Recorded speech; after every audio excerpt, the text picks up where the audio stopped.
Thanks to everyone who have subscribed. If you have not, please do. And thanks for coming out here. I really appreciate you. Charles Idahosa, a former political advisor to Adams Oshiomhole when he was the governor of Edo State, has given his support to Governor Godwin Obaseki. He said, I will support him all the way. He is a chieftain of the people of the APC. Good morning, good afternoon, good evening, whatever time we're reaching you today. Thank you very much. Please don't forget to give us a thumbs up and to subscribe if this is your first time. Charles Idahosa, like you heard his profile, is a former political advisor to Adams Oshiomhole. He's saying again and again, I will support Governor Godwin Obaseki. Well, he's talking about Obaseki today, his achievement. He spoke in an interview when he was being interviewed by Sunday Adekboju of the Nations, and he was talking about some of the achievements of Governor Godwin Obaseki and the candidacy. He was asked, as the candidacy of September 19 draws closer between Governor Godwin Obaseki and Ize Iyamu, who do you think has the chance to win the election, a greater chance? The governor has performed excellently well, and I believe that his performance will give him an edge over his opponents. Also, he has defeated these major opponents before, or has he not? Then Obaseki won in 2016 election with 319,483 votes, while Pastor Osage Ize Iyamu had 253,173 votes. The difference is more than 66,000 votes. In terms of percentage, Obaseki scored 52% of the votes to Ize Iyamu, 41%. So if he could do that then in 2016, when he was just coming on board and the people of Edo State were uncertain and have not known him or know anything about him, if he could win with such a margin, how much more now that he has done more than enough, you could see for yourself? Or have you not heard, have you not seen what is going on in Edo State, how he has transformed our judiciary system, how he has enabled politicians, workers, civil servants to have their pay constantly uninterrupted. Ask for yourself and see some of the enormous activities and jobs that Governor Godwin Obaseki has done during his administration, the 4 years already in office. I think he should be given opportunity to even go further.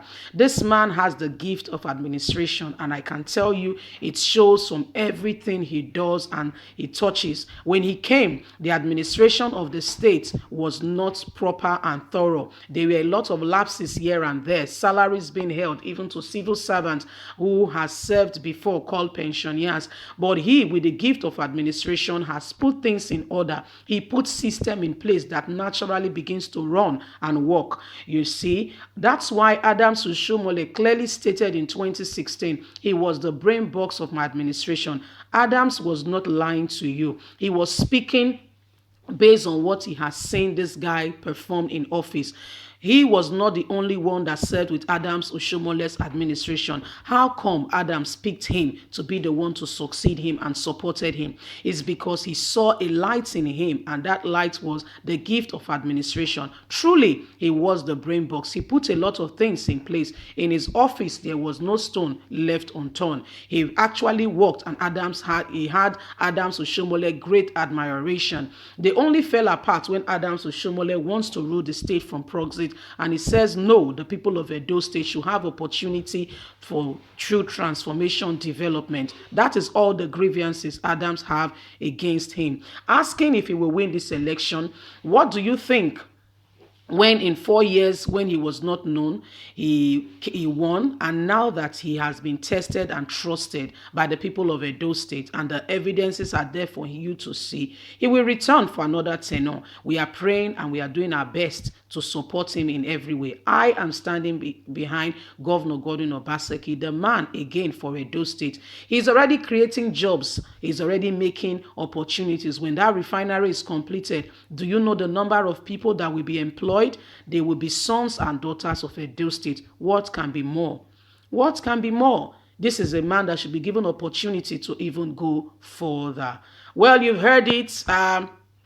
You heard him speaking that the person to become the governor again of Edo State is Governor Godwin Obaseki, but that is one man's opinion called Charles. But what is your opinion? The ball is in your court, Edo State, like we always say at the end of the day. It is time for you to pick and to pick wisely. Pick a person who will sustain growth, development, create jobs, make Edo State become a beauty and envy of every other state. Well, he's saying Edo State, the ball is in your court. Choose who you think should be the next governor of Edo State. Well, for Charles Idahosa, he says he thinks Godwin Obaseki should be the man to come on board again. He thinks Governor Gordon Obaseki has done well. You know, he went on to explain some of the things that has happened during the time of Governor Gordon Obaseki, how he has improved education, both formal and informal education. I'm particularly concerned, like I said in one of our videos, about the informal education, because most attention is poured on the formal education, and the informal education is kind of like left behind. Not everybody will go to school. Some people will learn some form of trade. I have seen a guy who did not really, when I say go to school, I mean did not really like, he did not go to like a tertiary institution. For crying out loud, he finished the primary and the secondary school, and straight off went to learn what we call carpentry. But guess what? This guy, you know, there is what we call you learn a skill and you are gifted in it. So it was like perfecting the art. When he finished and, he got a bit of support here and there. If these people were clamoring to have this guy make things for them, all you need to do is show him the design, tell him what you want. He has so many apprentices learning under him because he was so good. And guess what? That was how the money was pouring in. I can assure you the money he was making in a month after expenses, expenditure taken out of, total revenue. I can tell you he received even more than a bank manager. I can tell you that is the person who did not see the four walls of a university. So informal education is also as important as the formal education. Those who sit in the classroom learn the whole theory, the whole act, These are all tools to balance the society. We must not only focus on those who has gone through primary, secondary, university, masters, PhD, professors. As good as that is, very good, but it brings a balance to society. You will still need people to make your clothes. They are called seamstress. You will need like a carpenter to make your bed, to make your chairs and all that. The people you are, ordering from, the factories you are ordering from in Europe and America, they are also carpenters. Bottom line, they're just giving it a very nice name. So what do you think? The ball is in your court. Vote wisely. God bless you. Bye for now.